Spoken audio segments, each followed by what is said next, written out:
রিপন হোসেন, প্রথমেই মাজেদুর রহমানের কাছে জানতে চাই, মাজেদুর, ধানের দাম তো বাড়ছেই, প্রান্তিক কৃষকরা কতটা লাভবান হচ্ছে?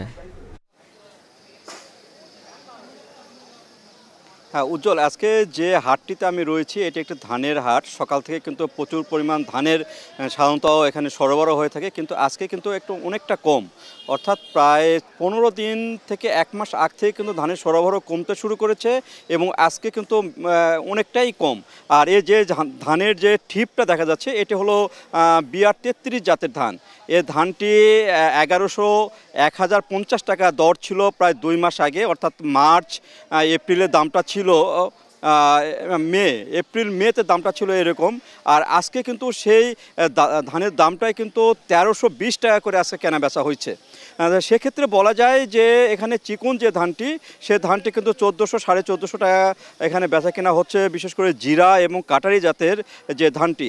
অর্থাৎ ধানের দাম প্রতি মনে 200 থেকে 250 টাকা বেড়েছে। উৎপাদন যে সময় ভর মৌসুম ছিল সে ভর মৌসুমের তুলনায় কিন্তু বেড়েছে। আর এখানে প্রান্তিক কৃষকের ঘরে যে ধান, সে ধান কিন্তু এখন নাই। এখন যারা বড় গৃহস্থ এবং যারা কিনে রেখেছিল তাদের কাছে কিন্তু ধানটি, আর এই ধানটি বাজারে কিন্তু বেশ চড়া দামে বিক্রি হচ্ছে। আর এর প্রভাব কিন্তু পড়েছে চালের বাজারে। যে চাল ছিল 56-58 টাকা, যে পাইকারি যে চালটি ছিল জিরা শাল এবং কাটারি, সে চালটি কিন্তু 65 টাকা কেজি দরে বিক্রি হচ্ছে পাইকারি। আর খুচরা বাজারে কিন্তু আরও বেশি, প্রায় 67, 68, 70 টাকা পর্যন্ত। অর্থাৎ ধানের দাম বৃদ্ধির কারণে কিন্তু চালের উপর প্রভাব পড়েছে এবং এই ধানের দামটা কিন্তু আরও কিছুটা বাড়তে বলে তারা মনে করছেন। আর এখানে যে সরকার যে দামে ধান কেনার কথা সেটা হলো 32 টাকা কেজি দরে তারা ধান কিনছেন এবং 45 টাকা কেজি দরে চাল কিনছেন। সেক্ষেত্রে আজকে যে 1320 টাকা যে ধানের দাম, সেটি কিন্তু সরকার যে নির্ধারিত 1280 টাকা মন, তার চেয়ে কিন্তু বেশ বেশি। সেক্ষেত্রে কিন্তু চাল যে 45 টাকা কেজিতে সরকার কিনছেন, তার চেয়ে কিন্তু চালের দাম বেশি। সেই ক্ষেত্রে চাল এবং ধান সংগ্রহের যে আশা দেখছিল সরকার, সেক্ষেত্রে কিন্তু একটা প্রতিবন্ধকতা বলতে হয়। কিন্তু মিল মালিকদের যে চাল দেওয়া বাধ্যবাধকতা রয়েছে, সেক্ষেত্রে কিন্তু চাল সংগ্রহ সব কিছুই হবে বলে মনে করছেন এখানে খাদ্য বিভাগ। আর ধানের ক্ষেত্রে কিন্তু অনেকটা এখনও সন্দিহান খাদ্য বিভাগ। তো এই ছিল আমার কাছে বগুড়া থেকে ধানের দরদাম নিয়ে সর্বশেষ। উজ্জ্বল, এবার যেতে চাই যশোরে রিপন হোসেনের কাছে। রিপন, যশোরে ধান চালের বাজার দর কেমন?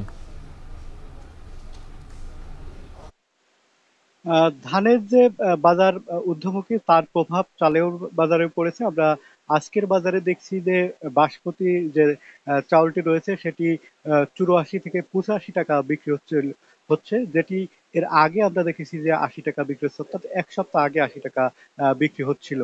আর মিনিকেট যেটি রয়েছে সেটি 62 টাকা বিক্রি হচ্ছে, এর আগে দেখছি যে 60 টাকা বিক্রি হচ্ছে।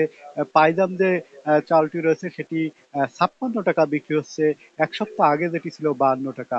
কাজললতা 60 টাকা, স্বর্ণা যেটি রয়েছে 48 থেকে 50 টাকা, এবং পাইজাম সেটি 56 টাকা বিক্রি হচ্ছে। এই যখন অবস্থা, আসলে সাধারণ যারা ক্রেতা রয়েছেন তারা আসলে নাভিশ্বাস উঠছে তাদের। তারা বলছেন যে এভাবে যদি প্রতিনিয়ত চাউলের দাম যেটি বাড়তে থাকে তাহলে তাদের আসলে ক্ষতিগ্রস্ত হবেন। তারা চাউল কুড়াই করতে আসলে সমস্যা হচ্ছে, যেভাবে দাম বাড়ছে সেভাবে তাদের আসলে যে আয় সেটি বাড়ছে না। কিছুদিন আগেও আমরা দেখেছি যে 50 থেকে 60 টাকা পর্যন্ত বাসমতি যে চাউলটি বিক্রি হচ্ছে এক মাস আগে, সেটি বর্তমানে বাজারে 85 টাকা বিক্রি হচ্ছে। আর হয়তো কিছুদিন পরে এই চাউলটি 100 টাকা ধরবে, এমনটি তারা শঙ্কাও রয়েছে। তবে যারা ব্যবসায়ী রয়েছেন, খুচরা ব্যবসায়ী রয়েছেন, তারা বলছেন যে মিল মালিকদের যে কারসাজি রয়েছে, অর্থাৎ মিলে প্রচুর পরিমাণে ধান যখন ওঠার সময় হয় তখন ক্রয় করে রাখে, এই সময়টাই আসলে ধান নেই। কৃত্রিমদের সংকট, সেই সংকট তৈরি করেই আসলে যে চাউলের দামটি তারা বৃদ্ধি করে থাকেন। সব মিলে এই ছিল এখান থেকে আমার কাছে চাউলের বাজারের খবর। হাফিজ। যশোর থেকে ধান চাল কার্যক্রমের সবশেষ জানাচ্ছিলেন সহকর্মীরা। এখন ঢাকায় নিচ্ছে আরও একটা বিরতি।